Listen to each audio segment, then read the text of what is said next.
Escuchemos al pastor Víctor Manuel Buitrago y la sabiduría de la palabra de Dios para hoy. Bendito Padre Celestial, te damos gracias porque podemos dedicar unos minutos para estudiar tu santa palabra. Tú mismo nos exhortaste que escudriñemos la Escritura porque es la que nos lleva al conocimiento tuyo y de la vida eterna. Por eso te rogamos que tu Espíritu Santo nos guíe en este estudio. Amén. Bienvenidos a nuestro estudio de Santiago. Hoy es nuestra primera lección y espero que usted me pueda acompañar durante este tiempo que vamos a estar estudiando esta apasionante carta. Así que vamos a empezar de una vez con nuestro estudio de Santiago. Santiago es bien conocido porque algunos han querido hacer un contraste entre la vida, o más bien lo que escribió Santiago y lo que escribió el apóstol Pablo, y algunos han intentado inclusive de ponerlos en contra, enfrentarlos el uno al otro. Pero vamos a tratar de mirar qué nos dice Santiago en su epístola. Así que comencemos con nuestras ayudas, esas ayudas que son para mí valiosas, espero que para usted también. Usted ya sabe, las notas originales de este estudio fueron hechas por el pastor Alberto Prokopchuk, que es pastor en Argentina, de una iglesia bautista en la Argentina. Yo todo lo que hago es sencillamente adaptarlas para poderlas usar en este medio como es el YouTube. Muy bien, entonces vamos a iniciar la primera lección que abarcará del capítulo 1, versículo 1 al versículo 18. Entonces voy a comenzar leyendo el versículo 1, que dice: Santiago, siervo de Dios y del Señor Jesucristo, a las 12 tribus que están en la dispersión, salud. ¿Quién era Santiago y qué sabemos acerca de este hombre? Santiago fue más conocido como Jacobo, el hermano del Señor Jesucristo. Es decir, Santiago y el Señor Jesús eran hermanos. Yo sé que para algunos es un poco complicado aceptar que el Señor Jesucristo tenía hermanos y ha habido cantidades de explicaciones acerca de esto, pero él era hermano. Vamos a mirar algunas citas bíblicas para corroborar esta parte. El nombre de Jacobo aparece en Mateo 13, 55 y 56, que dice: ¿no es este el hijo del carpintero? ¿No se llama su madre María y sus hermanos Jacobo, José, Simón y Judas? ¿No están todas sus hermanas con nosotros? Note que aquí se habla de Jacobo, de José, de Simón y de Judas. Antes de la muerte y la resurrección del Señor Jesucristo, Santiago no creía en Jesús, porque ni aún sus hermanos creían en él, nos dice Juan capítulo 7, versículo 5. Pero cuando el Señor Jesucristo resucitó, se apareció a Santiago. Dice Pablo escribiéndole a los Corintios: después apareció a Jacobo, es decir, a Santiago, y después a todos los apóstoles. Esto dice primero a los Corintios 15, 7. Y eso fue tan contundente que comenzó a reunirse con los apóstoles después de la ascensión de Jesús. Dice: todos estos perseveraban unánimes en oración y ruego con las mujeres y con María, la madre de Jesús, y con sus hermanos. Esto dice Hechos 1:14. En el transcurso del tiempo, Santiago, es decir, Jacobo, fue creciendo en el liderazgo hasta convertirse en el obispo de la iglesia en Jerusalén, y según el apóstol Pablo, fue considerado como uno de los principales o de las principales columnas. Escuche, columnas. Esto dice Gálatas 2:9.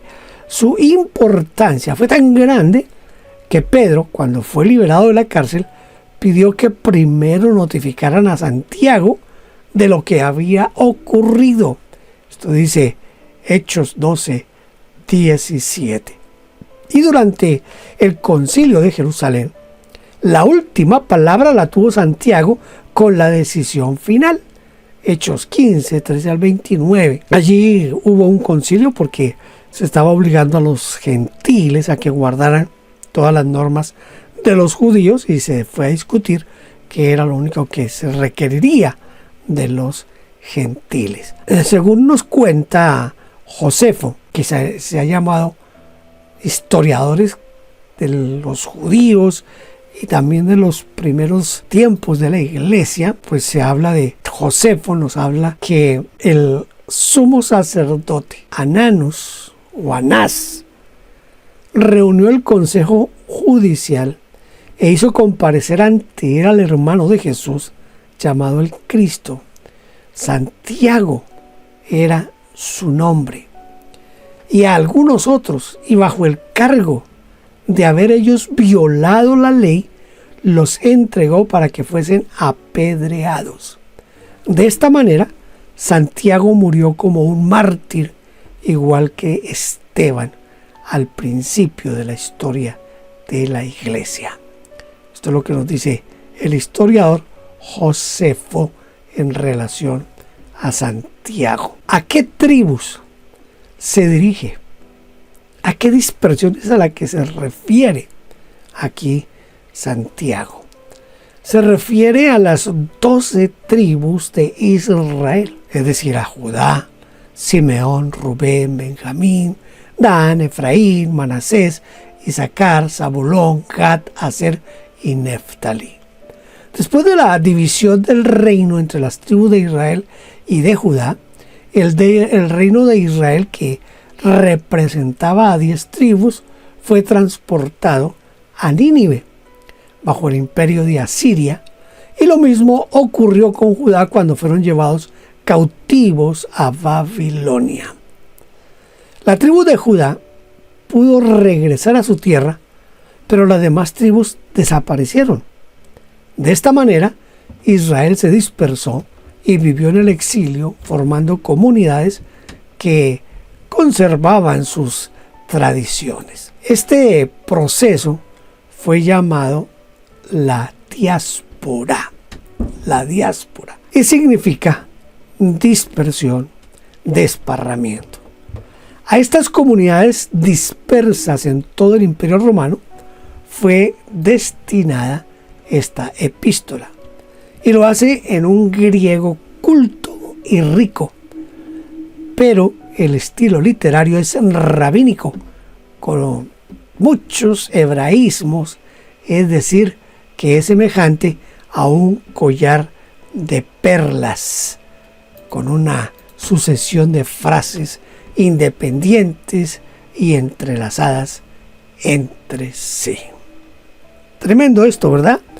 Porque es hecho en un idioma que era, pues, precisamente era parte del plan de Dios. Vamos a leer ahora, vamos a leer Santiago, capítulo 1, versículo 2. Hermanos míos, tened por sumo gozo cuando os halléis en diversas pruebas, sabiendo que la prueba de vuestra fe produce paciencia.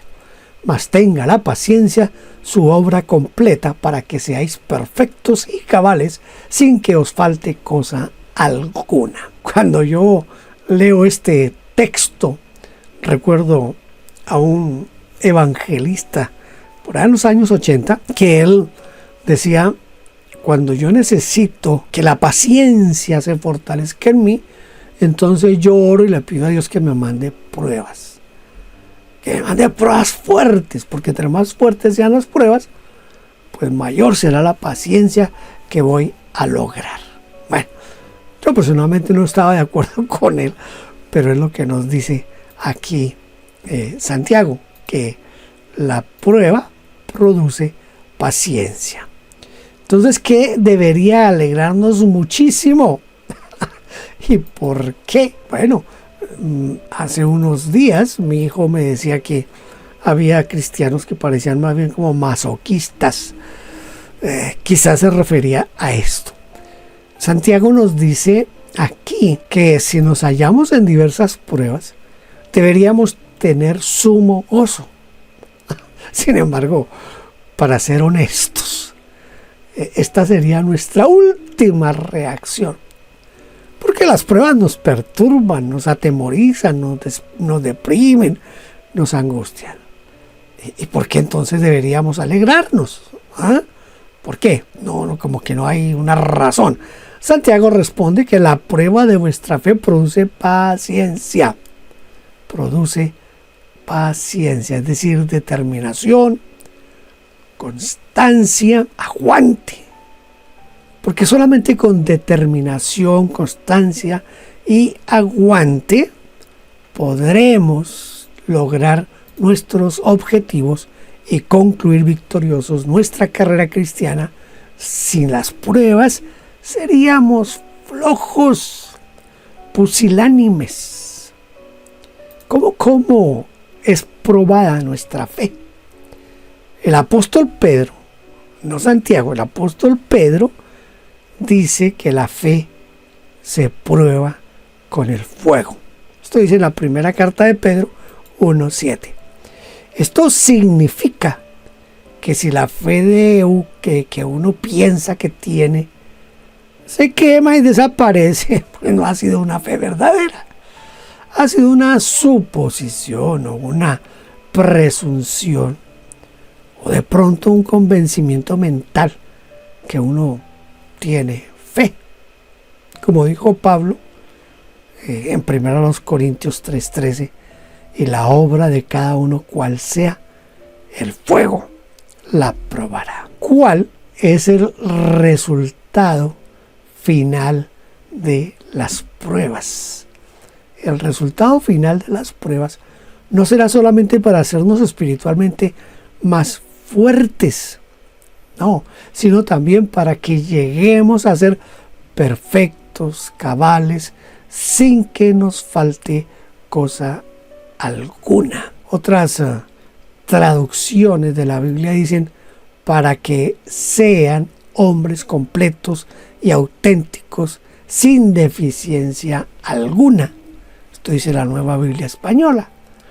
La versión latinoamericana dice para que de ahí salgan perfectos e irreprochables, sin que os falte cosa alguna. Por lo tanto, si nos sentimos como si algo nos faltara o que no estamos completos, no nos sentimos realizados. Tal vez sea porque aún no pasamos por el fuego de las diversas pruebas. ¿Qué es sabiduría? Parece que yo tuve aquí un pequeño error. Comúnmente se entiende por sabiduría el conocimiento profundo que se adquiere por medio del estudio y de la experiencia. Esta parte que dice aquí, para que lleguemos a ser perfectos y cabales, va aquí como respuesta a cuál es el resultado de las pruebas. Y el conocimiento debe ir aquí abajo donde dice que es sabiduría. Bueno, no todo es perfecto en la vida, ¿verdad? Muy bien, seguimos aquí en qué es sabiduría. Entonces ya dije que es el conocimiento profundo que se adquiere por medio del estudio o de la experiencia. O también prudencia y cuidado en el modo que uno se conduce en la vida. No obstante, el concepto bíblico es mucho más amplio. La palabra Sofía tiene estos significados: conocimiento de los asuntos humanos y divinos adquiridos por la agudeza y la experiencia y resumido en máximas y proverbios. Ciencia y erudición. Tercero, capacidad de interpretar sueños y dar consejo apropiado. Cuarto, una inteligencia que se evidencia por la capacidad de descubrir el significado de algunos números misteriosos o una visión. Quinto, habilidad de manejar los asuntos o acontecimientos. Sexto, prudencia apropiada y devota con los que no son cristianos y capacidad y discreción para comunicar la verdad de Cristo. Séptimo, conocimiento y práctica para vivir en santidad y rectitud, pero sobre todo se refiere a la suprema inteligencia que proviene de Dios. En la frase el cual da a todos abundantemente y sin reproche, ¿qué quiso decir Santiago cuando dice sin reproche? Sin reproche se puede traducir sin regañar, sin denigrar o injuriar, sin criticar severamente, sin burlarse. La Nueva Biblia Española dice: y si alguno de ustedes se ve falto de acierto, pídaselo a Dios, que da sin discutir y sin humillar. En otras palabras, no debemos tener temor de pedir a Dios la sabiduría que nos falta, porque Dios se la da a todos sin echarnos nada en cara. ¿Qué requisitos debemos cumplir para recibir la sabiduría de Dios? El único requisito para obtener sabiduría es pedir con fe. Dice, pero pida con fe, no dudando nada, o sin vacilar lo más mínimo. La versión de Nieto dice, pero pida con confianza. La palabra duda empleada aquí, que es diacrino, significa estar indeciso, tambalear, titubear, fluctuar. Por lo tanto, debemos pedir con fe, sin estar indecisos y sin titubear, como si no estuviésemos del todo convencidos de lo que estamos pidiendo. Esta falta de decisión impide la respuesta de Dios, pues no piense pues quien tal haga que recibirá alguna cosa del Señor. Un hombre así, que no espera nada del Señor, dice la versión latinoamericana. ¿Por qué habría comparado a una persona que duda con la onda del mar? Muy sencillo, porque las olas del mar se forman por la acción del viento sobre la superficie del agua, y cuanto más energía tenga el viento, más grande se hace la ola. Y se puede decir que la formación de olas depende del estado del tiempo. Recuerdo aquí un predicador que siempre admiré y admiro todavía, aunque ya murió. Es el hermano Pablo Finkenbinder, que hacía un programa que se llamaba